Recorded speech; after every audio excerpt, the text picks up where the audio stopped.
Kami akan membahasnya bersama dengan pengamat hukum pidana yang sudah hadir ke studio.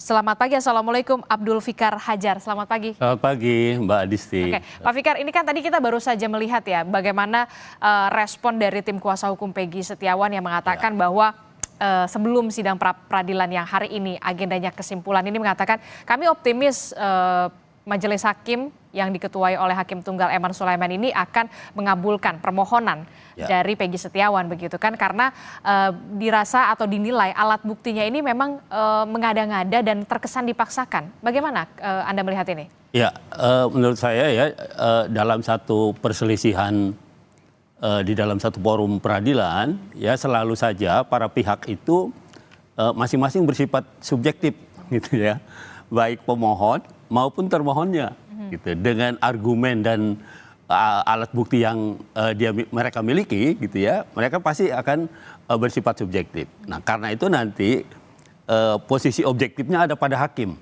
karena hakim yang akan melihat apakah argumen yang kemudian didukung oleh bukti-bukti yang diajukan oleh para pihak ini saling mendukung, mana lebih kuat gitu umpamanya soal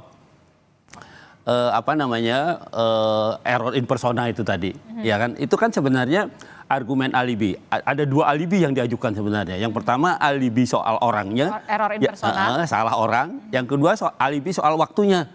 Ya, artinya ketika peristiwa itu terjadi dia tidak pada tempat kejadian gitu, tapi dia ada di tempat lain gitu. Nah, ini kan argumen ini kan juga harus didukung oleh alat bukti. Nah, demikian juga dari pihak termohon umpamanya, ketika dia menetapkan gitu ya, tersangka itu menjadi tersangka gitu ya, dia juga harus didukung oleh dua alat bukti. Nah, salah satunya umpamanya apa? Itu tadi maunya ada putusan pengadilan yang menyatakan ada buron gitu, ya kan? Nah, buron itu terminologi sebenarnya nggak ada di dalam KUHP ya, tapi itu dalam praktek buronan tuh ada. Kan kesannya gini, buron itu adalah orang yang lari, ya. Nah, orang yang lari itu yang dianggap menurut hukum dia sudah ditetapkan sebagai tersangka karena dia dianggap buron. Kalau saksi dia nggak akan buron gitu, karena saksi setiap saat bisa dipanggil gitu. Tapi yang buron itu pasti tersangka gitu. Nah, seperti itu gitu. Nah, jadi dua argumen inilah yang nanti akan dipertimbangkan oleh hakim, mana sebenarnya yang lebih mendekati kebenaran gitu. Dan ini merupakan hari terakhir di mana hakim punya kesempatan untuk memperoleh informasi sebesar-besarnya terkait dengan kesimpulan baik dari termohon dan juga pemohon begitu ya. Sebelum akhirnya akan menentukan putusannya di hari Senin begitu ya. Nah, kalau yang juga menarik perhatian saya adalah kemarin ahli pidana dari Polda Jawa Barat ini kan sudah dihadirkan ya. Kalau tidak salah ya ada satu orang begitu ya. Singkat sekali sidangnya kemarin begitu yang mengatakan bahwa sebenarnya penetapan tersangka dari Peggy Setiawan ini sudah memenuhi syarat begitu ya, karena sudah memenuhi dua alat bukti, ya kan, walaupun tidak ada pemeriksaan sebelumnya terhadap Peggy Setiawan. Anda melihatnya bagaimana? Gini, apakah memenuhi syarat untuk ditetapkan sebagai tersangka karena ada dua alat bukti atau tidak, gitu ya? Nah, itu yang kemudian akan diperiksa, akan diuji di sini, ya. Apakah benar alat bukti itu kan formal sebenarnya, bahwa seorang bisa ditetapkan sebagai tersangka dengan formalnya harus ada dua alat bukti gitu. Nah, persoalannya adalah apakah dua alat bukti ini memang berkaitan dengan peristiwanya gitu. Nah, itu kan yang agak sulit sebenarnya menyimpulkannya gitu. Ya karena apa? Ya pokoknya istilahnya kalau orang Betawi bilang pokoknya ada dua alat bukti gitu kan, karena pendekatannya formal. Tetapi sebenarnya menurut saya peradilan ini juga harus menguji apakah dua alat bukti yang ditampilkan itu relevan dengan peristiwanya gitu. 8 tahun yang lalu. Iya, itu yang makanya saya bilang harusnya diuji juga gitu. Jangan yang pada saat sidang pembuktian kemarin. Iya, karena ini penetapan tersangka. Artinya gini, penetapan tersangka mestinya selain pendekatannya formal juga harusnya material juga. Maksud saya selain ada dua alat bukti pun harus bisa dibuktikan bahwa dia memang berkaitan dengan peristiwa itu gitu. Tidak terlalu beririsan dengan nanti sidang pokok materi perkara. kan begini, belum masuk ke pokok perkara, kan belum menyatakan bahwa dia salah atau tidak, kan belum. Tapi betul nggak orang ini yang memang melakukan tindak pidana, kan pelaku itu yang dimaksud melakukan perbuatan itu. Betul, yang disangkakan betul nggak ini gitu. Nah itu kan artinya dua alat bukti pun sebenarnya harus relevan gitu. Dan kemarin dalam 2 hari dalam sidang pembuktian Anda melihat tidak tersaji secara gamblang di sidang pra-peradilan kemarin?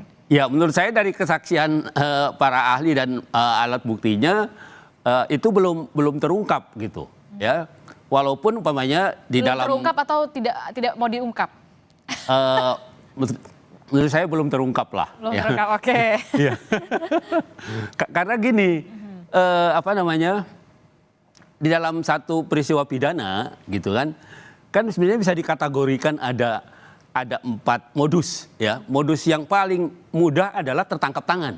Ya. Iya kan? Kalau tertangkap tangan itu tidak perlu ada formalitas apapun.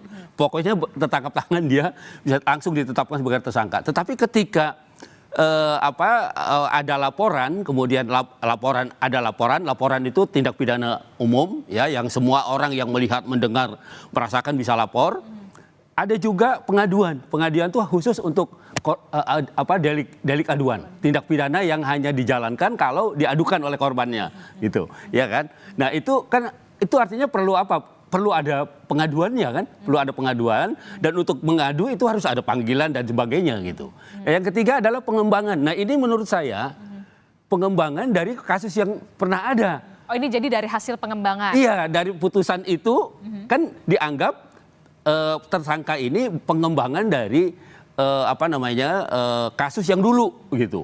Dulu dia bersama-sama gitu. Nah persoalannya adalah yang jadi soal yang akan dinilai ketika dulu dia sudah disita, tadi saya dengar motornya, ya kan, barang buktinya. Tapi kok tidak ada tindak lanjutnya. Ya, baru 2024. Nah setelah 8 tahun baru ada tindak lanjutnya gitu. Nah ini juga meragukan gitu. Artinya betul enggak itu orangnya itu? Kalau memang betul, mestinya pada 2016 itu sudah dilakukan gitu. Itu yang juga menjadi pertanyaan, ada apa itu kan, Pak Fikar? Nah itu dia. Nah, saya kira pra-peradilan ini belum tuntas nanti memecahkan masalahnya, tetapi nanti di persidangan pokok perkaranya akan nampak benar gitu. Kenapa baru 8 tahun ini diproses gitu, iya kan? Kenapa baru ketika ada filmnya ini baru jalan lagi, umpamanya seperti itu kan? Nah itu juga jadi pertanyaan publik gitu. Dan ini menurut saya bisa menjadi presiden. Presiden dalam pengertian orang akan berpikir juga, jangan-jangan saya dulu punya kasus tiba-tiba muncul, ya kan? Sudah 8 tahun, beberapa puluh tahun yang lalu. Viralkan saja di media sosial, karena no viral no justice. Nah itu dia yang kemudian harus menjadi PR tersendiri, tidak hanya menjadi ya begitu PR tersendiri bagi pihak kepolisian ya. Betul. Kita akan ulas lagi nanti usai jeda, Pak Fikar. Tetaplah bersama kami di Breaking News Kompas TV, saudara. Terima kasih Anda masih bersama kami dalam Breaking News Kompas TV terkait dengan sidang pra-peradilan terhadap Peggy Setiawan yang hari ini, saudara, sidang dengan agenda pembacaan kesimpulan baik dari termohon dan juga pemohon. Saya masih melanjutkan perbincangan saya dengan pengamat hukum pidana Pak Abdul Fikar Hajar. Pak Fikar, ini kan kalau tadi saya melihatkan no viral no justice begitu. Bahkan bukti sitanya itu 2016 itu sudah ada penyitaan barang bukti, salah satunya adalah sepeda motor, tapi baru dibuatkan itu 2024. Penyitaannya, bukti penyitaannya. Apa yang terjadi di sini? Nah itu juga menjadi pertanyaan publik kan, menjadi pertanyaan kita bersama gitu. Sebenarnya penegak hukum selama 8 tahun ya, 8 tahun menguasai barang yang tidak jelas gitu, ya kan? Dalam konteks apa gitu? Ya kecuali memang motor itu atau barang itu menjadi bukti di perkara lain, gitu. Jadi menjadi alat bukti di perkara lain gitu. Itu boleh gitu. Tetapi kalau itu tidak dipergunakan dalam perkara yang lain yang 8 kalau nggak salah yang itu ya, itu motor tidak dipergunakan, maka itu sebenarnya sudah sesuatu yang menjadi pertanyaan gitu. Artinya menguasai barang yang seharusnya punya orang lain gitu. Nah bahwa sekarang ada pembenarannya dalam kerangka perkara bahwa itu adalah barang sitaan gitu ya, ya boleh saja gitu. Nah karena itu sekarang kita serahkan pada hakim untuk menilai sebenarnya sah tidak itu penyitaannya, ya karena itu sudah disita 8 tahun yang lalu gitu. Tetapi formalitasnya baru dinyatakan pada tahun-tahun pada hari-hari ini umpamanya seperti itu. Nah itulah yang menurut saya juga bisa menjadi objek dari pra peradilan gitu. Karena kan pra peradilan sah tidaknya penangkapan, penahanan, penetapan tersangka, penggeledahan, penyitaan gitu ya. Semua proses penyidikan itu bisa menjadi objek pra peradilan gitu. Nah, ini tinggal kita menyerahkan kepada hakim ini untuk menilai gitu. Apakah rangkaian peristiwa ini memenuhi syarat untuk dinyatakan bahwa ada beberapa tindakan yang memang tidak sah gitu atau sebaliknya. Oke, kita akan lihat bagaimana jangan-jangan ketika bukti penyitaan baru dibuatkan setelah oh iya ini ternyata viral lagi akan bergulir lagi kasusnya begitu ya. Ya kita sayangkan sih sebenarnya ya. Tapi saya ke Pengadilan Negeri Bandung Jawa Barat dulu untuk melihat bagaimana situasi dan juga kondisi menjelang sidang pra peradilan terhadap Peggy Setiawan dengan agenda kesimpulan dari termohon dan juga pemohon. Sudah ada jurnalis Kompas TV Vida Alata. Selamat pagi Vida. Vida, jadi nanti mekanismenya akan seperti apa dalam sidang agenda pembacaan kesimpulan? Ya, Adisti, untuk hari ini nanti dari kedua belah pihak, baik itu pemohon dan juga termohon, yakni pihak Peggy Setiawan maupun pihak dari Polda Jawa Barat, ini akan masing-masing memberikan kesimpulan mereka dari sejumlah rangkaian sidang yang hingga kemarin ini sudah dijalankan dalam agenda sidang pra-peradilan. Mulai dari kemudian replik, duplik, dan juga tentunya dari keterangan-keterangan ahli dan juga sejumlah saksi yang dihadirkan untuk memberikan keterangan di sidang pra-peradilan penetapan tersangka Peggy Setiawan. Kalau kita melihat Adisti dan juga saudara kemarin dari masing-masing kemudian pihak, baik itu Polda Jawa Barat dan juga Peggy Setiawan, ini telah kemudian mendatangkan ahli hukum pidana untuk kemudian memberikan pendapat dan juga kemudian pandangannya sesuai dengan keahliannya dalam hukum pidana dan juga hukum acara begitu Adisti dan juga saudara. Kemarin tentunya yang juga dibahas oleh ahli hukum pidana dari Universitas Jayabaya yang kemudian didatangkan oleh Polda Jawa Barat ini adalah terkait sah atau tidaknya penetapan tersangka. Kemarin kalau kita merunut Adisti dan juga saudara melihat bagaimana jalannya sidang pembuktian begitu ya Adisti dan juga saudara, dengan agenda kemudian keterangan dari ahli pidana yang didatangkan oleh Polda Jawa Barat ini sempat berlangsung dengan sangat alot begitu Adisti dan juga saudara, karena memang kemudian kalau kita menilik ada perbedaan pandangan dari ahli hukum pidana yang didatangkan oleh Polda Jawa Barat dengan ahli hukum pidana yang kemudian didatangkan oleh Peggy Setiawan, di mana kalau dari ahli hukum pidana yang didatangkan oleh Polda Jawa Barat yang memberikan kemudian keterangannya kemarin ini menilai bahwa penetapan tersangka ini sah jika kemudian ada 2 alat bukti yang kemudian sudah dikantongi oleh penyidik. Sementara untuk ahli hukum pidana yang kemudian didatangkan oleh pihak Peggy Setiawan ini menilai bahwa selain adanya 2 alat bukti yang menjadi dasar penetapan tersangka oleh penyidik begitu ya, penetapan seseorang sebagai tersangka ini juga harus didukung dengan alat bukti. Alat bukti ini apa? Adisti dan juga saudara, tentunya adalah alat yang dijadikan oleh tersangka atau pelaku untuk kemudian melakukan tindak pidana mereka. Inilah kemudian yang sempat kemudian menjadi perdebatan yang sengit, karena kalau kita melihat itu artinya kalau dari hukum atau dari ahli hukum pidana Polda Jawa Barat ini hanya kemudian mendasari penetapan tersangka berdasarkan alat bukti yang berlandaskan kuantitas atau jumlahnya, yakni 2 alat bukti. Sementara untuk ahli hukum pidana dari Peggy Setiawan ini kemudian menuntut atau menggarisbawahi bahwa penetapan tersangka ini juga harus didasari 2 alat bukti dan juga 1 barang bukti yang mendukung kemudian tindak pidana seseorang. Atau artinya ini adalah berdasarkan kualitas alat bukti. Adisti. Kita akan nantikan bersama dan juga kawal bersama sidang pra-peradilan yang hari ini mengagendakan pembacaan kesimpulan dari pihak termohon dan juga pemohon. Dalam hal ini adalah Peggy Setiawan dan juga tim dari Polda Jawa Barat. Terima kasih informasinya jurnalis Kompas TV Fida Alatas melaporkan langsung dari Pengadilan Negeri Bandung, Jawa Barat. Saudara, kita akan lanjutkan lagi Breaking News Kompas TV usai jeda, jadi tetaplah bersama kami. Anda masih bersama kami dalam Breaking News Kompas TV. Kami akan mengajak Anda untuk melihat secara real time atau visual terkini yang kami dapatkan. Ini adalah ruangan di mana nantinya sidang pra-peradilan terhadap Peggy Setiawan ini akan dilanjutkan dengan agenda pembacaan kesimpulan baik dari pihak pemohon dan juga termohon. Dalam hal ini adalah dari tim kuasa hukum Peggy Setiawan dan juga Polda Jawa Barat dengan Hakim Tunggal Eman Sulaiman. Sebelumnya, saudara, rangkaian agenda sidang pra-peradilan ini sudah dilakukan mulai dari sidang pembacaan, kemudian juga ada jawaban, sidang duplik, replik, dan juga sidang pembuktian yang menghadirkan ahli dan juga saksi baik dari pihak termohon dan juga pemohon, saudara.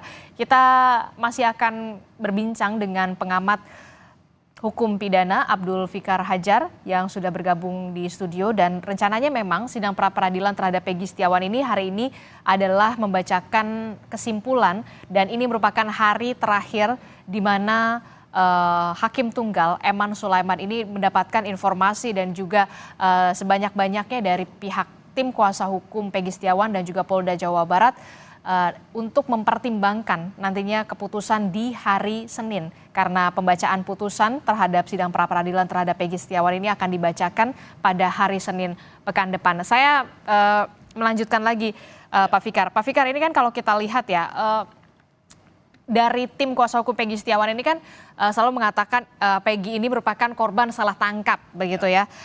Karena di saksi-saksi juga mengatakan pada saat sidang pembuktian teman-teman Peggy, rekan pekerja bangunan bilang kalau Peggy ini ada di Bandung pada saat peristiwa Vina dan juga Eki ini meninggal dunia begitu ya, pada saat peristiwa 8 tahun yang lalu. Termasuk juga tato.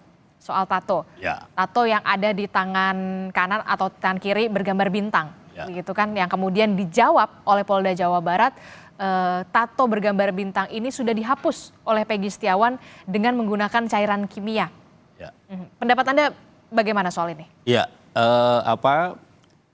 betul soal salah orang ini atau error in persona ini, meskipun sudah ada putusan pengadilan yang menyebutkan, maka harus ada persesuaian identifikasi orang yang dianggap sebagai buronan itu tadi. Ya, meskipun tadi saya berpendapat ketika orang dinyatakan buronan itu implisit sudah didudukan sebagai tersangka sebenarnya, ya, walaupun belum ada suratnya gitu.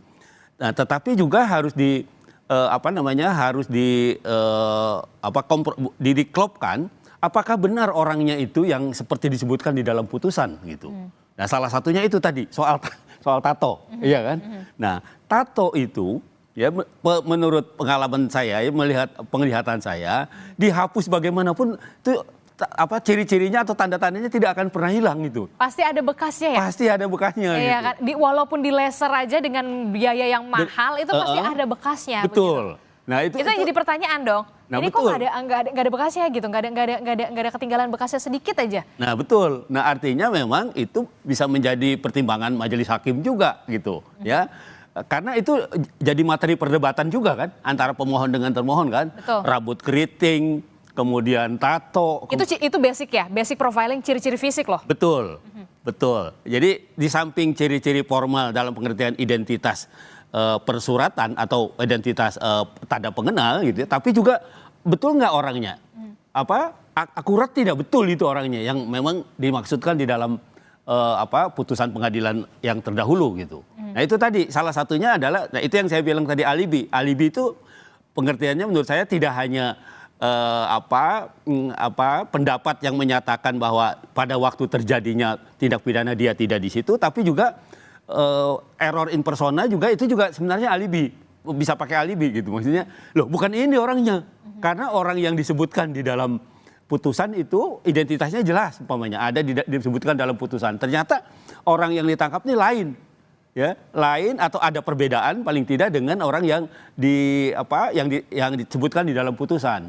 Nah, tinggal persoalannya mungkin ahli juga bisa menjelaskan. Mungkin nggak seseorang umpamanya dalam waktu 8 tahun merubah penampilan atau performance gitu ya. Ya sedemikian rupa sehingga umpamanya tidak sama dengan 8 tahun yang lalu. Menurut saya seharusnya tetap ada yang dibawa gitu. Umpamanya rambut keriting. Rambut keriting itu bisa diluruskan bagaimanapun, ya. Itu kan pasti bakal keriting lagi, karena basicnya memang keriting. Betul. Nah, sama dengan luka itu tadi. Tato, ya kan? Tato gitu ya, yang dihilangkan itu pasti sampai kapanpun juga ada bekasnya gitu. Ada nggak mungkin jadi bersih sama sekali itu nggak mungkin kalau menurut saya. Apalagi kecuali dengan laser yang mahal ya. Apalagi dia bukan orang kaya, umpamanya dibawa ke Singapura di operasi sedemikian rupa sehingga hilang gitu, iya kan? Nah ini kan Peggy yang kerjanya buruh bangunan gitu ya. Nah itu juga menggambarkan bahwa nggak mungkin gitu sampai sedetil itu dia menghilangkan jejak semuanya. Nah itu juga menjadi pertanyaan gitu. Nah tapi ini semua kembali kepada kewenangannya hakim. Ya apakah hakim bisa diyakinkan dengan argumen para pihak ini? Nah tinggal nanti kita tunggu putusannya, kan begitu sebenarnya.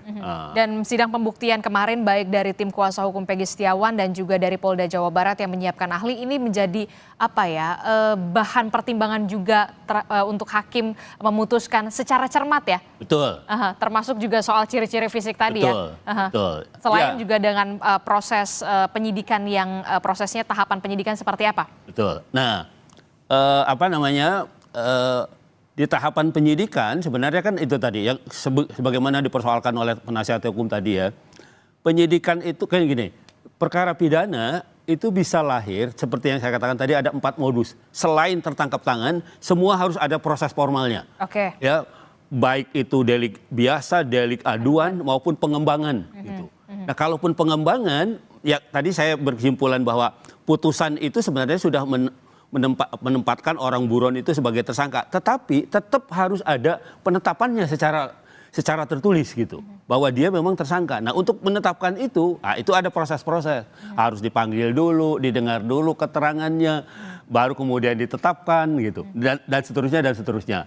Walaupun umpamanya ada ahli yang menyatakan, oh itu udah cukup, yang penting ada 2 alat bukti, orang sudah dinyatakan sebagai tersangka gitu. Nah itu tadi, tapi juga persoalannya adalah apakah alat bukti itu relevan dengan orang yang ditetapkan sebagai tersangka gitu. Apakah akurat, apakah benar gitu orangnya itu. Nah itu juga menjadi pertanyaan gitu. Saya agak sedikit kemarin tuh ya saya agak sedikit loh kok Polda Jawa Barat kurang greget begitu karena menghadirkan ahli hukum begitu, ahli hukum pidana dari segi proses penyidikan sampai penetapan tersangka begitu ya kan. Tapi ada yang menurut saya kurang membuat publik yakin begitu ya kalau saya melihat salah satunya bukti-bukti forensik yang sebenarnya bisa nggak sih dihadirkan bukti-bukti forensik tersebut untuk meyakinkan hakim kalau memang Peggy Setiawan yang sudah ditetapkan sebagai tersangka ini adalah Peggy alias Peron yang merupakan pelaku pembunuhan Vina dan juga Eki. Perlu nggak bukti forensik itu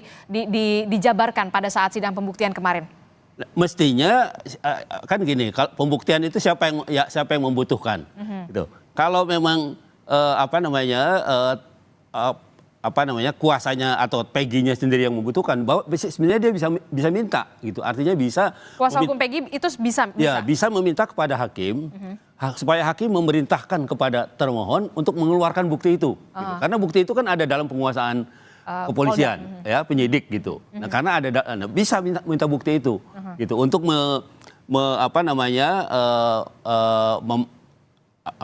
meng-crossing gitu, betul nggak dengan bukti yang ini dia bahwa memang itu identifikasi itu keliru gitu, bahwa Peggy Peron itu bukan ini, gitu. Nah itu menjadi penting gitu, dan semua bisa dilakukan oleh hakim, tergantung para pihak apakah dia membutuhkan atau enggak gitu. Di samping kan gini, perdebatannya adalah orang dulu berdebat pra-peradilan itu perdata apa pidana sebenarnya. Ya kan? Sebenarnya kan dia masuk dalam wilayah pidana sebenarnya, ya kan? Pidana formal gitu. Cuma tata caranya mirip perdata, ya kan? Ada pemohonan, ada jawaban, replik, duplik gitu kan? Ada pembuktian, ada kesimpulan. Nah, itu persis tuh acara perdata gitu ya. Nah, tetapi itu tadi saya bilang hakim juga bisa menentukan untuk keyakinannya, karena hakim yang sekarang yang ini kan yang paling berkepentingan menentukan betul nggak ini proses-proses formal seperti ini memang dilakukan oleh penegak hukum umpamanya. Sudah sesuai prosedur. Sesuai dengan prosedur atau tidak gitu. Nah itu yang tekanannya di situ sebenarnya pra peradilan itu. Tekanannya pada aspek formal dari penyelenggaraan kewenangan untuk melakukan tindakan upaya paksa atau dalam satu penyidikan. Oke, selain juga tekanan publik ya, yang ya kan, yang itu nggak bisa dihindarkan. Ya, yang terlanjur sudah besar begitu ya kan. Nah, itu artinya kemarin sebenarnya bisa saja untuk meyakinkan hakim begitu yang merupakan hakim tunggal Pak Eman Sulaiman begitu ya, seharusnya bisa saja dibuka rekaman CCTV, bukti forensik, ada 6 rekaman CCTV termasuk telepon seluler misalkan, telepon seluler yang memang sudah disita dan sudah masuk penguasaan penyidik, telepon seluler milik Vina, Eki, bahkan terpidana-terpidana yang lalu. Itu sebenarnya bisa juga, harusnya bisa. Meskipun itu sebenarnya sudah masuk ke arah pokok perkara. Ya. Akan beririsan nggak sih? Beririsan, mau nggak mau itu. Ya, dalam satu peristiwa itu ada segi formal dan segi materialnya gitu. Tapi ketika untuk masuk ke urusan materialnya, mestinya formalnya dipenuhi semuanya gitu. Oke. Yang paling penting adalah apakah benar ini orang pelakunya gitu. Ya kan kita perlu bukti. Ya kan? Iya, nah itu yang supaya yakin kita betul, semua. supaya meyakinkan itu. Nah sayangnya itu tadi yang saya bilang pasal 77 KUHP kemudian ditambah putusan Mahkamah Konstitusi, penetapan tersangka itu yang penting minimal ada 2 alat bukti gitu. Apakah 2 alat bukti ini berkaitan dengan tindak pidananya, relevan dengan tersangkanya, umpamanya ketika dia melakukan tindak pidana, itu yang tidak tidak dielaborasi lebih jauh oleh ketentuan ini gitu. Nah, karena itu juga bisa hanya bersifat formal saja. Ya, yang penting sudah ada 2 alat bukti ya udah sah gitu ya kan. Nah, padahal sebenarnya kalau diuji lagi, terutama dalam penetapan tersangka, kalau dalam penangkapan, penahanan itu penggeledahan, penyitaan mungkin oke lah itu. Tetapi ketika menetapkan tersangka, menurut saya mau nggak mau hakim juga harus sedikit masuk ke segi materialnya gitu. Selain formal, tapi juga menguji benar nggak sih ini alat bukti yang dijadikan dasar untuk menetapkan ini relevan dengan tersangkanya gitu. Betul nggak ini identifikasi tersangkanya itu satu. Yang kedua, betul nggak alat bukti itu juga bisa membuktikan bahwa tersangka ini memang pelakunya gitu. Ada indikasi ya paling tidak, bukan membuktikan dia pelakunya, tapi ada indikasi bahwa dia yang melakukan gitu. Nah itu menurut saya yang harus terus dikaji gitu ya. Barangkali nanti para pembuat undang-undang juga akan berpikir sampai situ gitu. Karena itu tadi ya bisa. Pokoknya asal ada 2 alat bukti, pakai pokoknya.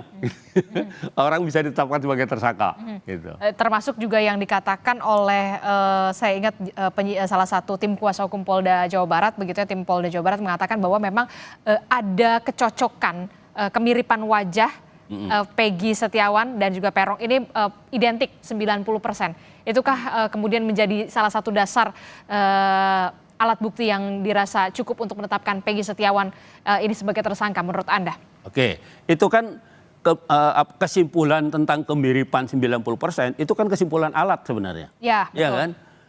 Di dalam hukum pidana, hukum acara pidana itu yang penting saksinya. Ada betul nggak saksi itu memang menyaksikan tersangka itu yang punya indikasi melakukan tindak pidananya. Gitu. Nah ini saksinya aja nggak tahu ini di mana, antara salah satu Ayep kalau tidak salah, ya kan? Nah itu yang harus dibuktikan nanti apakah ini sedang pra peradilan sudah berjalan, sudah masuk besok Senin pekan depan keputusan begitu ya. Kita akan simak, ini ada ibunda dari Peggy Setiawan, pemirsa yang sudah hadir, kita lihat bersama. Bukan hari Senin kan akan ada putusan itu. Ya harapan saya sih semoga dikabulkan semua permohonan supaya Peggy cepat dibebaskan. Bu tadi kan sempat jenguk Peggy, Bu gimana kondisi Peggy? Ya alhamdulillah Peggy sekarang agak kurus, cuman Ya lumayan sekarang sehat, dia bersemangat ya. Kemarin apa yang dibicarakan dengan Peggy? Ya biasa hanya memberi support biar Peggy kuat, itu aja. Ada yang disampaikan Peggy kepada Ibu kemarin? Ya Peggy cuma mengucapkan terima kasih. Terima kasih aja gitu. Ya, Jadi kalau kasih. Peggy itu setiap hari Senin, Kamis ya Bu ya, Ya, puasa. itu rajin puasa. Bahkan terima kasih kami atas hukum kepada yang membantu Peggy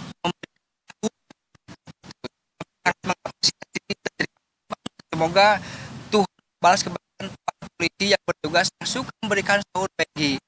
Terus yang utamanya mudah-mudahan karena ini sudah jelas dua keterangan ahli itu saling berkesesuaian, yaitu bahwa sebelum penetapan tersangka itu harus harus ada dua minimal alat bukti. Yang sah gitu ya. Sementara dua alat bukti yang didapat atau yang ada di Polda Jabar itu didapatkan diantaranya setelah penetapan tersangka Peggy. Nah, sehingga itu kan bertentangan dengan KUHP, terutama dengan putusan Mahkamah Konstitusi yang tahun 2014 seperti itu. Lalu yang paling utamanya lagi bahwa Peggy selama 2016 sampai 2024 itu belum pernah diundang secara patut oleh penyidik Polda Jabar. Sehingga itu kan tidak boleh. Nah, jadi dari dua alasan hukum tersebut, majelis hakim menurut kami itu sangat layak untuk mengabulkan permohonan pra-peradilan ini bahwa penetapan tersangka terhadap Peggy Setiawan ini adalah cacat hukum atau cacat formil seperti itu teman-teman. Intinya doakan dari seluruh warga Indonesia mudah-mudahan ada keadilan, jangan sampai ketidakadilan ini menimpa kepada keluarga kita nanti ke depannya. Seperti itu. Terima kasih ya teman-teman. Terima kasih Sas. Polda.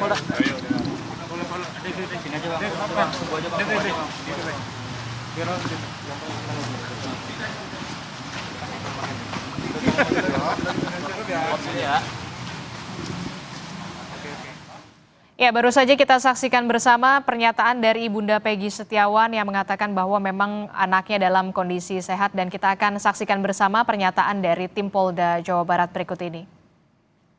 Sidang hari ini kan hari kedua terakhir ya, jadi pembacaan penyampaian kesimpulan. Jadi nanti kita lihat petunjuk hakim apakah mau dibacakan atau cukup diserahkan saja. Jadi pada hakikatnya kami menolak dalil-dalil apa yang disampaikan oleh para pemohon ya, mulai dari pemeriksaan para saksi, kemudian ahli pun dari pihak mereka juga sama mendukung kami. Itu aja. Sedikit jadi dasar penolakan dari pengacara, Pak. Gimana? Dasar dari penolakan Menolak dari dalil dari Oh ya, nanti kita sampaikan di dalam aja. Ya. bacakan, Pak. Nanti terserah Pak Hakim seperti apa. Kalau dari pihak Gitu. Polda sendiri mengharapkan dibacakan atau menyerahkan saja, Pak? Diserahkan aja. Misalnya itu diserahkan masing-masing. Ya. Terima kasih, Pak.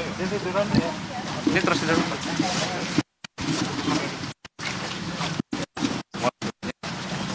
Baik, baru saja kita dengarkan bersama pernyataan dari Kepala Bidang Hukum Polda Jawa Barat yang sudah menyiapkan kesimpulan dari Polda Jawa Barat yang nantinya akan diserahkan oleh tim hukum Polda Jawa Barat dalam sidang pra-peradilan dengan agenda pembacaan kesimpulan, di mana hari ini merupakan hari terakhir. Setelah nanti besok hari Senin akan ada sidang putusan pra-peradilan terhadap Peggy Setiawan. Saya masih bergabung dengan pengamat hukum pidana Pak Abdul Fikar. Pak Abdul Fikar, ini kalau kita lihat tadi ada dua pernyataan dari Ibunda Peggy Setiawan begitu yang sudah lebih dulu mengatakan bahwa memang mereka berharap ada keadilan pastinya ya kalau dari sisi Peggy Setiawan, termasuk juga kalau dari Polda Jawa Barat mengatakan kita berharapnya sih semua dalil-dalil itu ditolak oleh hakim. Nah, nanti mekanismenya akan bagaimana? Diserahkan saja atau kemudian dibacakan seluruhnya kesimpulan Ya. kalau biasanya? Oke, kalau Kalau di Jakarta saya bisa langsung menyimpulkan, Pak, diserahkan aja. Kalau di Jakarta diserahkan saja. Karena begitu padatnya persidangan di semua pengadilan di Jakarta. Tapi di Bandung, umpamanya mungkin di daerah itu bisa itu dibacakan. Atau karena menariknya perkara ini menjadi karena atensi. Betul, mendapat atensi atau perhatian publik, itu maka publik juga diberi kesempatan untuk mengetahui apa sih yang disimpulkan oleh masing-masing pihak gitu. Saya kira hakim akan memerintahkan untuk membacakan gitu. Dan ya menurut saya itu bagus gitu. Karena tidak membuat penasaran publik gitu ya. Semua akan mengetahui apa sih sebenarnya yang disimpulkan dari rangkaian proses pra-peradilan ini gitu ya. Baik dari sudut pemohonnya yang pasti saya bilang tadi akan bilang terbukti tidak sah gitu ya penetapannya, atau dari sudut termohonnya, kepolisiannya yang pasti juga akan menyatakan bahwa argumen dari pemohon itu tidak terbukti dan apa yang dilakukan oleh kepolisian sebagai penyidik sudah sesuai dengan hukum dan prosedur yang memang ditentukan di dalam KUHAP seperti itu. Kita berharap begitu ya, publik tentu saja berharap dalam agenda terakhir hari ini, hari terakhir ini pembacaan kesimpulan ini benar-benar akan dibacakan. Jadi tidak hanya diserahkan, biar publik benar-benar melihat secara terbuka. Karena kita tahu tentu saja di beberapa hari terakhir ini spotlightnya semuanya di sidang pra-peradilan Peggy Setiawan. Karena kita kawal bersama ya Pak Fikar. Informasi lebih lengkap terkait dengan sidang pra-peradilan Peggy Setiawan dengan agenda pembacaan kesimpulan kita akan jeda dulu sejenak. Tetaplah bersama kami di Breaking News Kompas TV. Kami akan memperlihatkan kepada Anda inilah situasi dan juga kondisi real time visual terkini langsung dari Pengadilan Negeri Bandung, Jawa Barat, di mana tim hukum dari Polda Jawa Barat dan juga dari tim kuasa hukum Peggy Setiawan ini sudah berada di ruang sidang menantikan kehadiran dari Hakim Tunggal Eman Sulaiman yang sudah hadir memasuki ruang sidang, dan kami akan ajak Anda langsung mengikuti sidang pra-peradilan Peggy Setiawan dengan agenda kesimpulan hari ini.